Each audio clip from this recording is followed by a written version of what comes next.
Alright, welcome back to One Piece Anime Review episode 423. Well, with this one we're discussing, what is going to be the third and last episode of One Piece released weekly. Yes. This is called The Upheavel of an Era, the color of the Supreme King that leads Luffy. This episode arc is pretty much over, despite the fact it's a little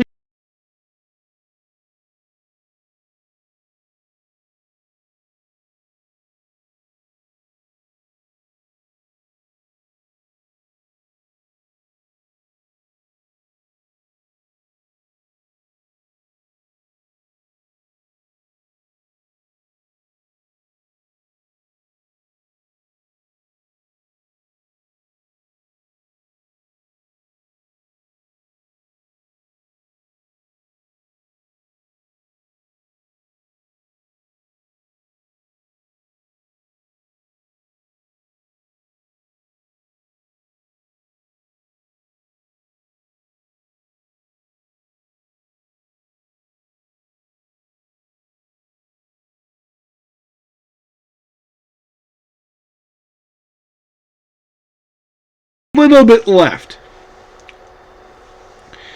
Because here's what happens. So, Luffy and Bonnie, Luffy of course in Gear 5 and Bonnie in her Nika form, proceed to punch, Saint Saturn, who's in his monster form, knock him back to Egghead Island. So, he's basically down.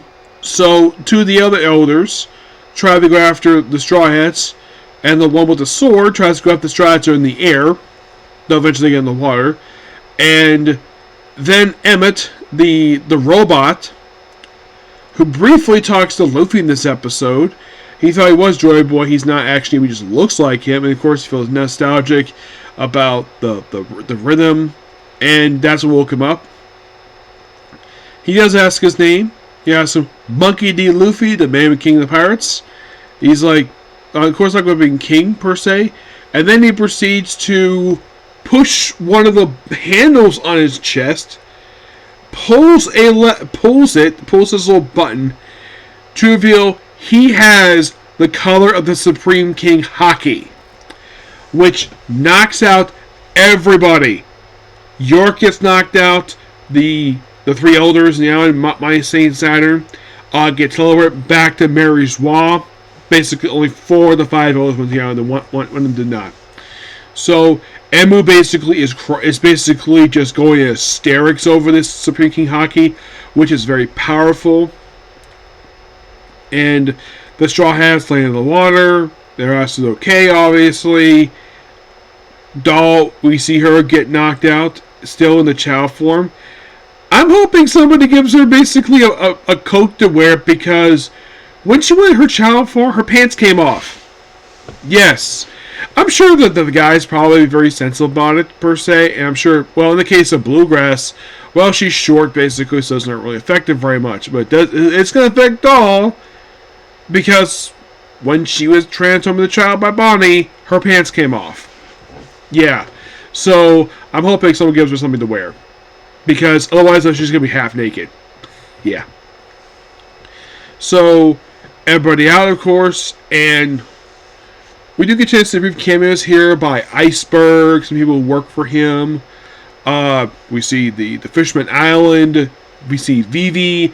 We see everybody's reaction to the broadcast being cut off. I mean, despite the fact broadcast being cut off, the road was so active. And they all just disappeared. And, well, then they go off. And by the way, when Bonnie and Luffy punched Saint Saturn, it damaged part of the giant pirate ship, but I don't think basically Doran Bragi, I don't think they care about that. As long as because it's gonna be weird to have, because they have their ship is basically based upon Viking ships, so I'm sure for a fact for them it's fine per se. I don't think they'll have an issue with it at all, because of course they're on the way to Elbath, obviously. But otherwise, though, fantastic episode. Can't wait for the next episode, which will air next week. Okay, so that's pretty much it for the video. Please be sure to like, comment, subscribe, turn on notifications. Next up, we have a comic corner, and then it's on to. Well, I was going to do a camera, but I figured out I still have an anime to watch, so I'm going to do Wolf Hunter next. Okay, thanks, Joe. Bye.